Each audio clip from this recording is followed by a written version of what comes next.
Hello. Oh, I forgot my kalimba. That's unfortunate. All right. Hi. Yeah. So let's just jump into this, I guess. I brought different cards today. I have ancestors and angels. So, uh, although it's ancestors and angels, like things don't have to be the things that they say that they are. If this says it's going to contact your angels and ancestors, maybe it can contact other spirits, other entities. It's really about intention. So my intention is to contact source, spirit, consciousness, whatever you want to call it, which is really just you. And again, these cards are just um, they're consciousness themselves. I'm consciousness, your consciousness. This is consciousness speaking to consciousness using consciousness as a tool. So let's just see what is being reflected, what is being bounced around. It's like a hall of mirrors, and you take a laser pointer and you shine that laser, and it bounces all around. It's just the same laser point being reflected all around. All right, so we got Hunter, track down your fears and desires. And it's funny because yesterday I saw the spring card, and then I did the reading, and then the spring card came up. This is the same way I saw Hunter. And it's the same thing of like, what am I going to say about this? It's like, I don't necessarily have like a pre-scripted message of like what I'm going to say about this, but it says track down your fears and desires. And when I read this card, it sounds like a mandate. Like I have to do something now. It's homework. I have to sit down and journal and figure out what my fears and desires are. I think it's a lot simpler than that, where fears will come up and then you make note of them. Desires come up, you make note of them. It'll happen organically. It'll happen much more organically. So track down your fears and desires. It's the hunter is being represented here. It's the hunter. So it does seem like you know part of hunting is the chase, the exhilaration. I think of like uh, people on horses chasing down prey. You know, with a bow and arrow, it's very majestic, very cinematic. Um, but a lot of the hunting is just maybe going through the forest and waiting. And I think about hunting in modern days where you may go up into like a deer stand and just sit there for 6 hours, and it's just waiting. And then when the opportunity arises, then the strike happens. So it maybe isn't like riding on horseback and you're active all the time, and it's the hunt is always on, and it's like constant engagement. The hunt, a lot of it is about waiting. So with this message of waiting and tracking down your fears and desires, the desires and fears will come up. And there's a difference between desire and a want, although they sort of mean the same thing if you just take the pure definition of them. A want is just something that is wanted primarily by the ego. It's, I want some food right now. But then if I was to say I desire something, who's the I that is desiring, right? Is it the ego or is it source? That desire is more divinely ordained than a want is. A want is of the world, a desire is from source, from consciousness. Yeah. So these are alchemy cards. So I'm curious to know what can be, and again, this is from source. I'm asking source. I'm asking consciousness itself, which you are, which I am, which these cards are. we're nothing but consciousness, emptiness, the void, other words for it. You know, when you dive deep down into the atoms, the subatomic atoms, uh, the subatomic, and then you go even deeper than that. You go deeper than, like, you keep going. You reach energy. But then it's like there's a place beyond energy, which is the void. It's the even subtler. It's like of subtle. If subtle is a scale, you know, there's energy right here, but then we go down to the most subtle, and then it's like a step before or after that. It's like it's either straddling that step of like being the most subtle to the point where it's not even there, and it isn't there. It's nothing. So to try to conceptualize this is somewhat ridiculous because yeah, I'm using this language of subtlety. So what is subtlety? And I feel it. I feel the subtlety, but how do I convey the subtlety? That's my predicament. Uh, whose predicament? Is it my as Caleb or my as consciousness? And if it is my as consciousness, is it even a problem? There is no problem. There is no. That's what I'm reading now. Is that there is no Caleb, and there never has and never will be, and that's something that's a conundrum for me. It's you know, I can accept that there's no. Oh, that's funny. Uh, that there's no Caleb now. You know, from this point on. Okay, fine. But then that there was never any Caleb, never existed. It was all an illusion. It was just the consciousness and ignorance just doing a dance. Yeah, it's strange. So the mortification card, this came up yesterday too. It's funny how these things work. So what is mortification in this current perspective of this old of the old self, the new self, there was no Caleb in its entirety. Do you know what it is? It's I talked about thresholds too. It's like a threshold where once you pass it, it's like, oh, I'm awake now. I see these things. I understand these things. I feel these things, and then the doors close behind you. That's the thing. The door closes behind you. I would think that okay, I have it. Oh, and then I'm so scared to lose it. But that's the thing. If I think that I have it, I never had it in the first place. I right now I just know that I have it because I am it's and then right there I'm trying to intellectualize, and right there I slipped into like not being it. I'm trying to intellectualize. I'm trying to have it, and then therefore I lose it. So and what is it? And what am I trying to have? And who's trying to have it? So mortification. Again, I never really looked up what mortification actually means, but in this, what this looks like now is the like maggots eating a corpse, but then there's the eye in the center.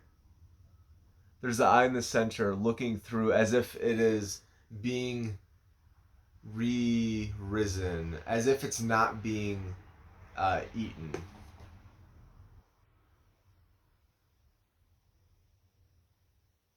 It looks almost like calm, peaceful, and knowing, this eye. Where in the middle of this process of mortification, which I'm going to say is a. See, that's the thing is like that's how I can describe it. That's what it is. But then how do I communicate that into words? That's the thing.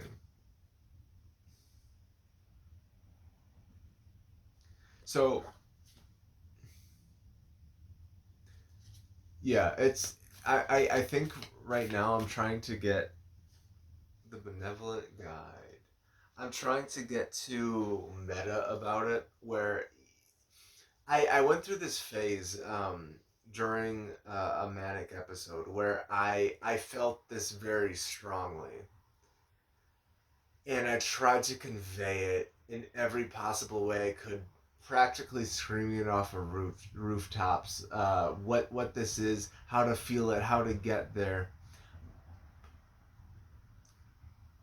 But, but it can't be like it can't be given in that way. It's not like a mandate where I can say do these things and here look what I have, look what I have. You can have this. You can have this too. If you do everything that I did, that I as Caleb did, then you can get there too. And who's you and who's Caleb, and Caleb never existed. You see what I'm saying here?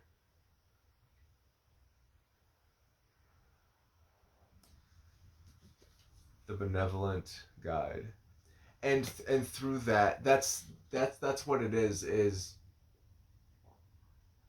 I see the benevolent guide as the higher self. And the higher self is to my understanding right now in this moment, is a sixth and a half dimensional being who's on the threshold of reaching seventh density, the seventh dimension, which is reunion with consciousness, with itself, like going back, dissolving its identity. So all through the densities, there's still an individual until we reach that seventh density where we're reabsorbed, so to speak, into the totality. So what this benevolent guide is this time and space don't exist. Time especially doesn't exist. So your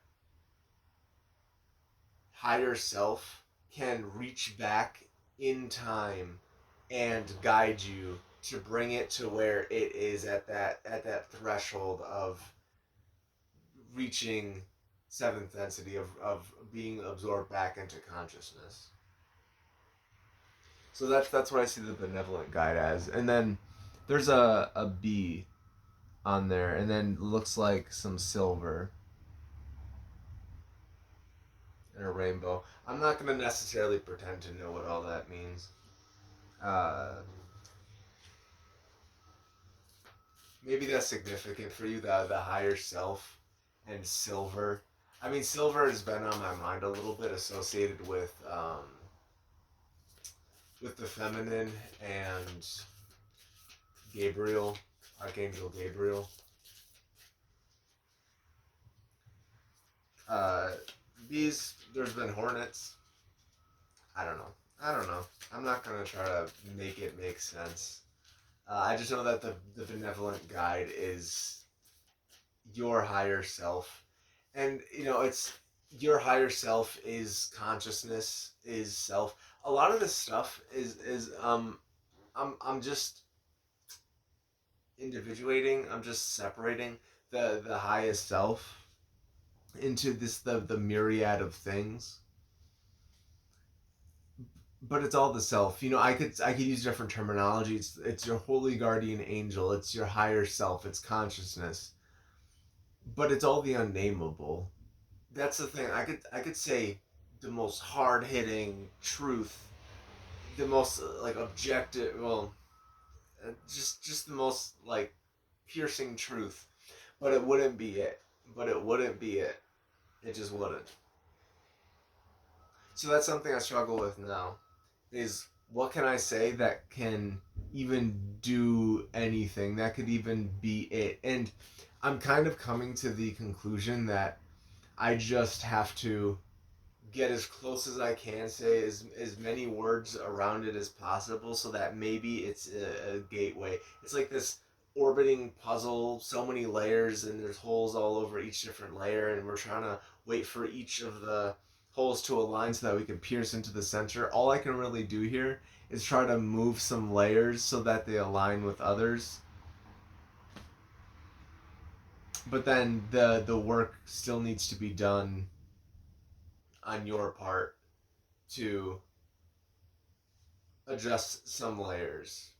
And when I say work has to be done on your part, even that's not a mandate. The work will be done as the work needs to be done in the time that it needs to be done. You don't have to do anything. You don't have to do anything. That's the crazy thing about this is that I did so much to realize that I don't have to do anything. I did, and even now I still do things that I've done in the past that with the intention of getting to a certain place. But now I do them because I enjoy doing them, and it puts me in a certain state in which that is pleasurable and that is conducive to my life and that is helping me realize even more than I do now. So it's not to try to attain something that I don't have. It's to enrich what I do have, and that's what a lot of this is just enrichment. It's what's ever already there being saturated with with new energy. With it's just enriching. That's just the best word for it. It's just enriching. The lightening.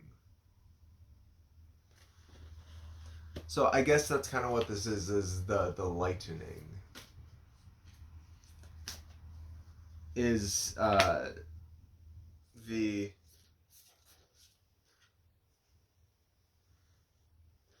sublimation. Don't fully know what that means either. Uh, the lightening. After the dark night of the soul, I think about the winter time and how in the winter time the days get so much shorter that the majority of the day is darkness. And having gone through a literal, like you have a literal winter, I'm in the Midwest, so I have winter. I'm thinking like California winters, not fully the same winter, but in any case, um, in a literal winter, the days get shorter, and it's like the dark night of the soul. The days get short.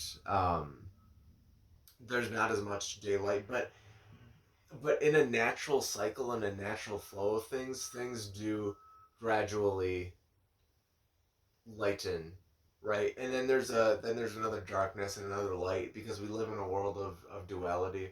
That's what's interesting about non-duality to me is that it doesn't matter if it's light or it's dark. It just is, and all of it. And I say like nothing matters. That's a big phrase that I'm using right now is nothing matters, and it doesn't. Ultimately, nothing matters, and that's such a it's a devastating thing because when I say nothing matters, then I say, oh, me, Caleb, I don't matter. If nothing matters, then that means Caleb doesn't matter, and that makes Caleb sad. You know, but that's just the truth is nothing does matter. And there's a nihilistic way to look at that. Obviously, it just sounds inherently nihilistic when I say nothing matters. But it's a neutral statement. It's nothing matters. So there's no it's not like beneficial like goodness of nothing matters. So like live freely and do whatever you want and get the most pleasure possible, but uh it's not so devastating as nothing matters, so I'm not going to do anything. I'm just going to squander my life. It's a very neutral statement. Nothing matters. It just is. That's the thing. It just is. Nothing matters. Yeah, nothing matters. So why talk? I hear that in a lot of talks from teachers and the enlightened ones. Like I read it in books. These people who are speaking and spreading this message of enlightenment and awareness and awake, uh, they say I don't even need to be talking right now. I don't even know why I talk. I just do it because that's just what I do. And then I think about why do I do the things I do? Why do I make music? Why am I sitting here making this video? It's just what I do. It's just what I do. And to try to say, well, I somewhat suppress like don't make these videos.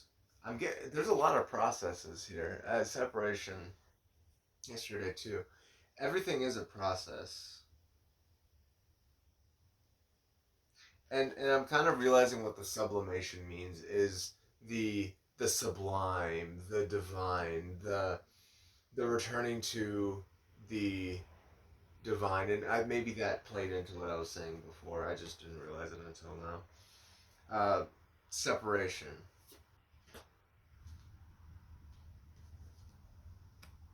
There really is no separation. It's showing two a reflective image of two birds and two balls of gold here. But that's the thing. These birds are mirror images of each other. They're the same bird. This gold is the same gold. It's made of the same atoms. They're gold atoms. They're the same thing. Just because they appear to be separate doesn't mean that they're actually separate. So I forgot to restore some space on my phone. So I'm running out of time. So what I'm gonna do is pull one more card from uh, the Angels and Ancestors deck, which doesn't have to be Angels and Ancestors, but it can be. It can be anything. It can be anything. So what I want to do is contact our higher selves. So if I have your permission to contact your higher self, just continue watching this video. But this is going to be a message from our collective higher selves. So mine from yours, what we both need to hear right now, which, again, your consciousness, I'm consciousness, guardian angels, the higher selves consciousness. So it's all consciousness speaking to consciousness anyway. It feels mystical and magical. And that's fun. And it's fun. And that's the thing. We're here. I said nothing matters, but it's like, okay, yeah, we're here though. Nothing matters. So let's just have fun. It's that neutral statement, but we can take it in a fun way. It's not inherently fun to say nothing matters. It's not inherently devastating to say nothing matters. But from that neutral point, we can have fun. So it's just fun to say higher self and consciousness and all this stuff. It's just fun. So yeah, what is a message that we need to hear right now? So from a place of having gone through multiple lifetimes and learning all these lessons, what do we need to know right now in this moment? All right, so we got two messages. One is be the light, the witch. I like magic. I like uh, witches, magicians, wizards. Yeah, both in a fantasy sense and a real sense and a like the real world sense. Uh, be the light. So embody your higher self. And what does that look like? What is the practical application to embodying your higher self? Just being. Just being. That's what your higher self is doing, is just being. It's accessible right now. Like exactly in this moment. It's accessible to just be. It just is, and I'm running out of time. That's why I'm being quick here. But the Hermit, retreat and recharge. So this may look like retreating from actual society and just kind of being alone for a little bit. But even if you're around other people, you can take your energy back and sort of hold it and have it circulate within and recharge yourself. Um, yeah, I wish I had some more time. That's unfortunate. So anyway, I'm gonna leave it with that. So be the light and retreat and recharge. All right. Peace and love.